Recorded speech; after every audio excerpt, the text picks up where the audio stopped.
మాది గొప్ప వంశము అని చెప్పుకునే వారికంటే, మాది రాజుల కుటుంబం అని చెప్పుకునే వారికంటే, మేము యాజకులము అని చెప్పుకునే వారికంటే కూడా పై స్థానం ఎవరిదంటే పరిశుద్ధ జనము.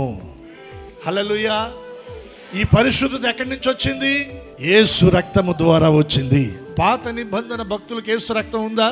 వారికి ఏముంది? మేకల రక్తం, గొర్రెల రక్తం, ఎడ్ల రక్తం, కోడెల రక్తం.